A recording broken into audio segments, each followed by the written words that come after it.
Countries are turning to AI into a weapon against the U.S. A new report from Microsoft finds Russia, China, Iran, and North Korea have increased the use of AI to create fake content, spread disinformation, and launch cyber attacks.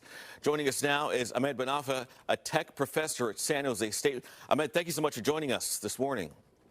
Thank you, Andre. Good talking to you. Let's step back to the Amazon outage here. You heard in that story there were that as much as 1/3 of the global cloud infrastructure is going through Amazon Web Services.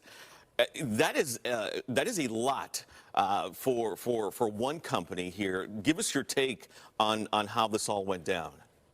Well, it's a scary scenario because if you have few companies like Amazon and Google and Microsoft, they have about 90% of the infrastructure of what's going on the internet now.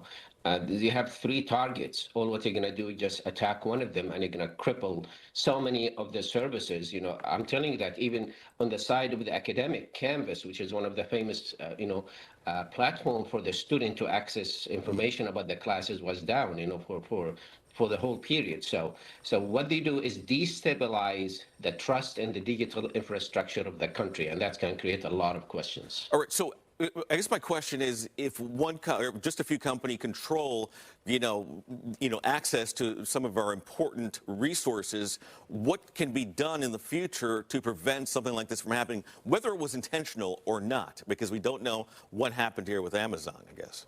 That is true, until we hear from them, and we know that from last time it was just a faulty update and cascade to the rest of the network. The issue here, it is actually twofold. Number one is the responsibility of the companies to prepare for the worst scenario. A worst case scenario. Just assume that something going to happen like this, and then you're going to have a backup plan. And then there are technical terms for that, the technical ways of doing that. Number two is the government. The regulation is, the investigation, the report, and making sure that nothing like that happened. Because this is really a weak point in the system.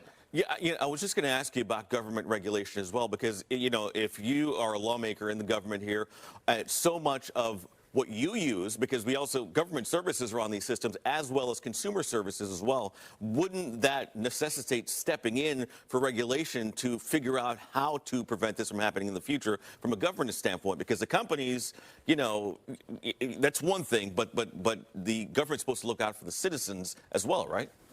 I agree with you, and this is why we need not just regulation. We need actually strong regulations, and laws, and some kind of penalties that will stop them from being a little bit on the relaxed side when it comes to those worst case scenario. Because all what you need just one time, and then you can see the impact of this. And I think a few years ago we had the same situation where all the airports in the world just being struck by a wrong update.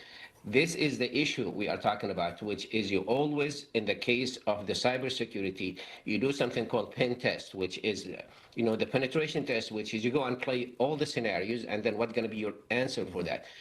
The problem, Andre, here is preparing for the worst case scenario costs money.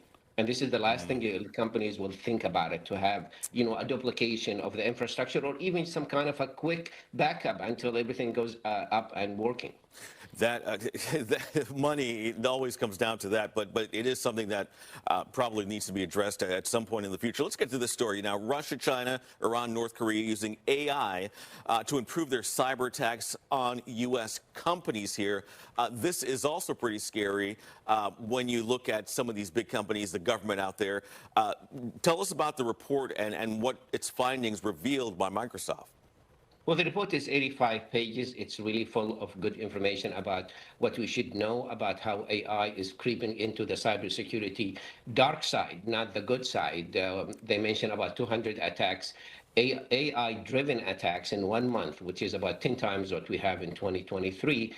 The problem with the AI is actually, as a tool for cybersecurity attack, it is automate the attack, scale up the attack, and actually change the attack. If you discover that somebody is, having surveillance, or somebody is taking your information, the AI can change this kind of attack to something else. Wow. So you're not dealing just one attack and you stop it and you say, okay, we're safe. It's can morph itself into a new attack, and this is where is the problem. And one more thing here. The U.S. is a top target for cyber attacks more than any other country in the world. Can you use AI to counter these cyber attacks from these foreign countries? Absolutely, and the report also talk about the preparedness of the companies. The companies are using old protocols to fight new kind of attacks. The important thing is that to upgrade everything, include that AI is a possibility for any kind of attack. Just simple, example, Andre, about it. An email that's sent for as a phishing email, which is 90% of the attack done through the phishing email. Sometimes you know about it because of the grammar, because of the structure of the email. AI can change it to whatever the accent, the location, the language used in that area or by that sector. And this is the way you cannot even know what's going on because it looks like it's legitimate. Deep fake is another one. Misinformation, disinformation is another part of the process here. One of the attacks that mentioned in the report is about North Korea, for example. They fake, a candidate for hiring, and two things happen.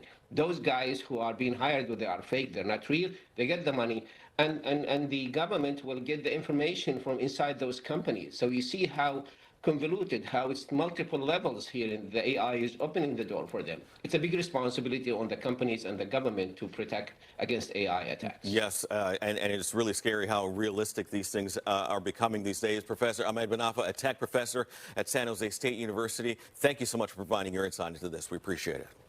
Thank you, Andrew. All right.